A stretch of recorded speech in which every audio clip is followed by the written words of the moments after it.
Halo, assalamualaikum warahmatullahi wabarakatuh. Welcome to my channel. Jadi guys, aku mau cerita tentang pengalaman aku hipotermia di gunung. Oke, kita langsung bahas aja ya yang awal mula kenapa bisa hipotermia di gunung. Pada saat itu masih awal-awalan aku mendaki di Gunung Guntur. Pada saat itu kondisi badan lagi gak baik ya, lagi gak sehat, tapi aku maksain naik gunung. Aku naik gunung sama teman-teman dengan jumlah 12 orang pada saat itu.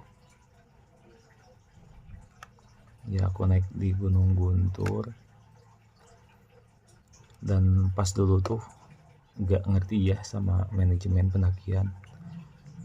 Pokoknya yang ada di rumah itu dibawa, semua logistik dibawa.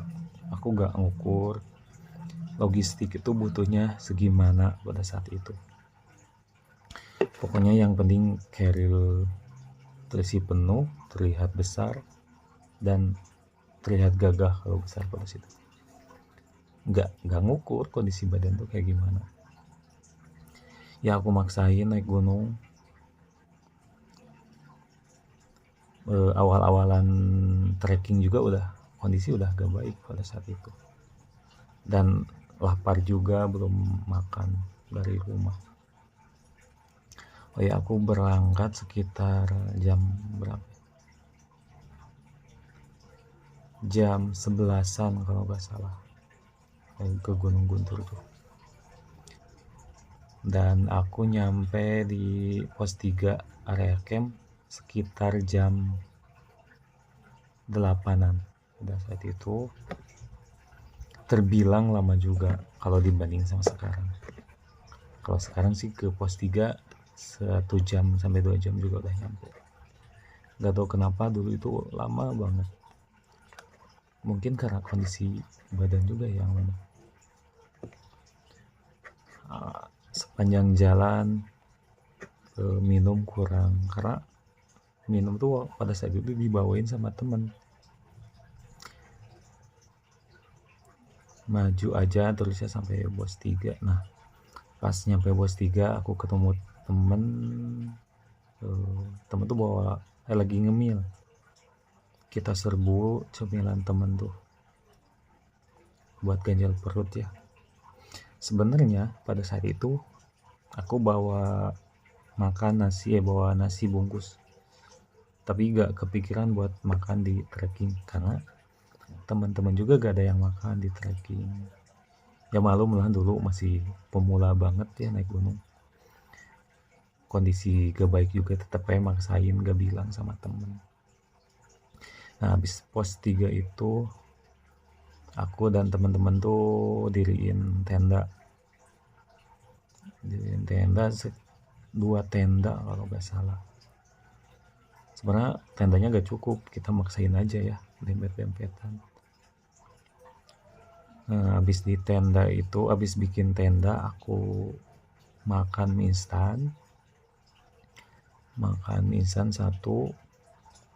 Habis makan mie instan langsung ya sama teman-teman makan nasi sampai kenyang. Habis makan nasi terus ada temen yang bawa mangga muda, aku pun ikut makan juga pada saat itu. Yang penting ikutan makan aja. Nah, habis makan mangga muda itu aku ngopi, bikin energian lah pada saat itu. Udahlah, makan udah. Habis itu kita pada rehat, ngobrol-ngobrol jam 9 malam kalau nggak salah. Nah, sekitar jam 10 baru ada rasa gak nyaman di perut, kepala pun bener-bener agak pusing pada saat itu. Nah, mulailah pada saat itu aku mual, muntah-muntah, dari jam 10 sampai jam 1 malam aku muntah-muntah gak berhenti sampai habis tuh di perut, gak terasa gak ada makanan ya di perut sampai habis, sampai pusing bener, sampai terakhir tuh nyampe gak bisa lihat ya, pandangan tuh gelap banget, aku gak bisa lihat apa-apa. Padahal pada saat itu lagi malam tahun baru, lagi di kota tuh terlihat banyak kembang api pada situ, tapi aku gak bisa lihat apa-apa. Dulu tuh rasanya mual-mual ya, muntah terus, pengen BAB, pengen pipis,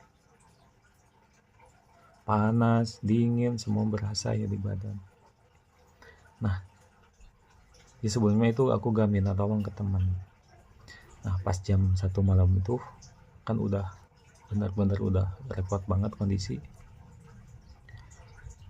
aku baru minta tolong ke saudara pada situ.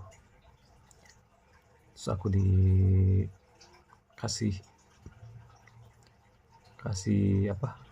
air minum hangat, udah dikasih air minum, pada saat itu dipijit-pijit sama saudara tuh. Itu kondisinya lagi benar-benar gak bisa lihat apa-apa ya, gelap banget pandangan tuh.